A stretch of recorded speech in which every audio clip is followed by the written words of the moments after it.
Nego. Hello Cook Nation. Dito na po tayo sa ating vlog number 2. For today's recipe, magluluto po tayo ng pork with black beans and tofu. Ang ating recipe, siyempre, ang pork natin for 1 kilo na minarinate ko for almost 8 hours na soy sauce. Then we have tofu here. Ipa-fry natin siya using our air fryer later on. Then 1 cup of vinegar, onion, and then garlic, then 3 pieces of red chilies, ating kimchi or parsley, then half cup lang po ng cooking oil, then our black beans. Next po natin is pan fry po muna natin tong tofu using our air fryer. Hot muna lang. Mga ka-nation, ang ating next step, ito pong tofu, i-air fry po natin using our air fryer.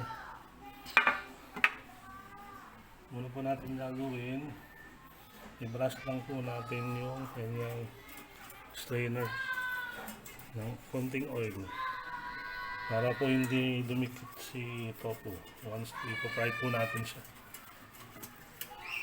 Konti lang po. Salansan lang po natin ang maayos. Make sure na nagbugas tayo ng kamay before natin hawakan. Huwag natin i-crowded yung paglagay ng tofu para maluto ng maayos. Pwede na siguro yan. 5 piraso. Then dito natin sa air fryer.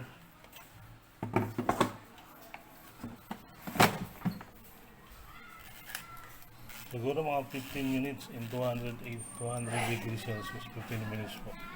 Then after nun, time to time natin, i-check natin siya mga ka-nation. Parang ganyan. Balikan ko po kayo after 5 minutes.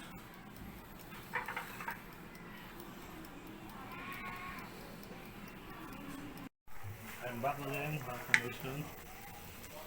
Medyo malambot na po siya. Next po natin inalagay ay yung tofu o yung ating air fry ko.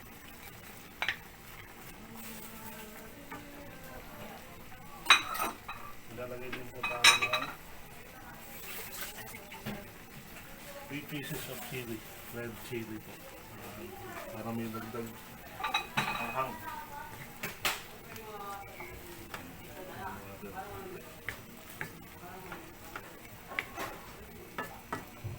Then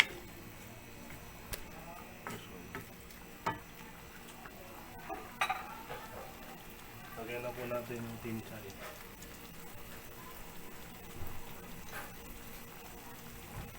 Ito lang lang.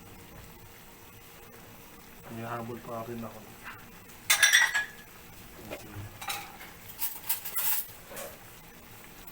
May isang kutsara lang po na discarded. Ang bango.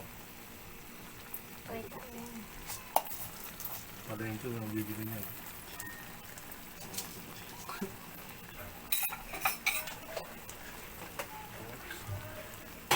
Paano po natin siya? Hinahanapin po yung sa tuluyang lumambot na po. Then, kainan na.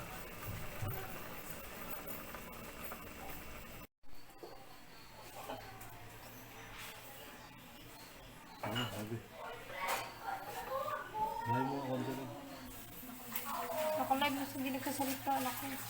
Ay, ano naman Dead ulit. Ito mo. Sorry.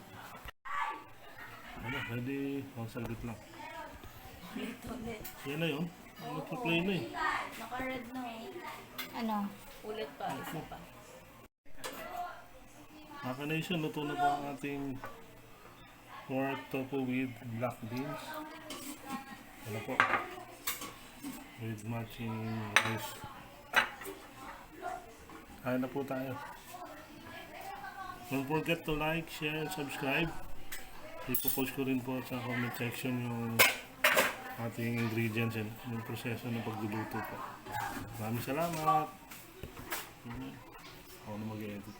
Nation, it's shoutout time. Shoutout po kay Romel Balano, DKA Cadinos, kay Kronos Filipino, shoutout sa'yo. Lastly, kay Jasper, shoutout. Salamat po sa pag-subscribe, let's comment, and hopefully sa mga susunod pa na videos, patuloy po sa pag-support. Like, share, and subscribe. Comment down below yung mga suggestion kung ninyo na pwede kong lutuin. Suggest lang po kayo dyan. Hashtag Nation. Hashtag Jeloza Cook. Thank you po.